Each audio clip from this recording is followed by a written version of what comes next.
Jorge Valdes was on top of the world. It was obvious by his lifestyle and the circles he moved in that he was cleaning up. Jorge Valdes had it made. What happened was October 11th, 1966 at 9 o'clock in the morning. I was just 10 years old. And suddenly, as I'm waiting there at the airport, with nothing but the clothes on our back, I hear my mother screaming behind me. They made an error in her passport and they told her she couldn't leave. But she sent George with his little brother and sister to the plane and forced the dad to go too. George's mom did come 6 months later. Well, suddenly when she's left behind and my dad comes with my brother who was 9, my sister who was 5, and myself, and we went from living a very comfortable life to going hungry literally every day, it didn't take me very long to realize that to me there was no God.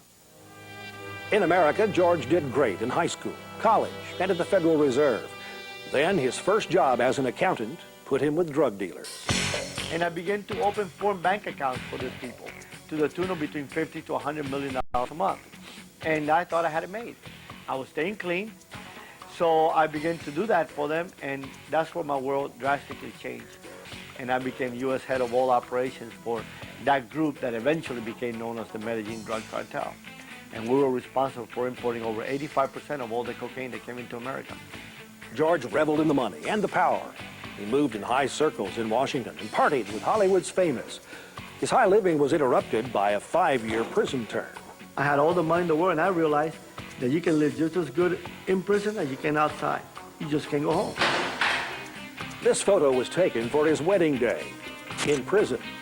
He went to jail because the only time he ever flew in a plane hauling cocaine, it crash-landed in Panama.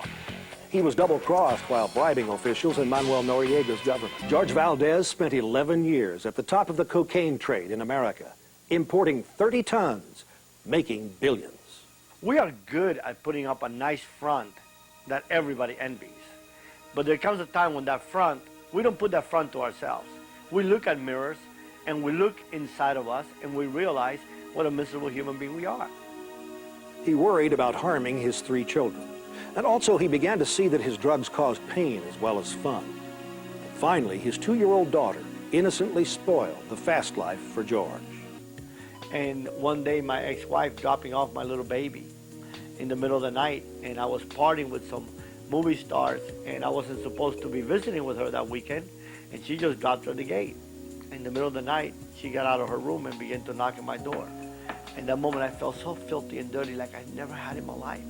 And that day I made a decision that I couldn't go on anymore, that I had to change. At age 31, George told the cartel he quit, and they let him. He retired to his Florida ranch to breed horses and be healthy. It would be nice to say he lived happily ever after. But reality is that 3 months later, 5 years after he quit the drug business, George was arrested. Lieutenant Edward Odom of the Alabama Bureau of Investigation followed a trail to Jorge Valdes. I interviewed him at the U.S. Attorney's office in Mobile, and it was an incredible story. He earned a college degree in prison, and when released, went to Wheaton College for a master's degree, then earned a Ph.D. from Loyola. He forfeited all the mansions, ranch, jets, boats, money, everything to the government because it all came from drug money. So he began his new life from scratch. George is an occasional adjunct professor at Wheaton. George met his new wife, Sue, at Wheaton. I get a lot of people ask me, well, how can you marry somebody like that? And I told them I didn't marry that Jorge Valdes. I married somebody who was changed. So if I'm saying I can't marry that person, I'm saying that God couldn't change his life. So, and God did. I mean, if you look at the pictures and see who he was before and you see his now, you can tell his whole presence is a totally new person. So I didn't marry him in his past. I married Jorge Valdes, who he is now. And be involved in their lives, Little League, school, and everything else.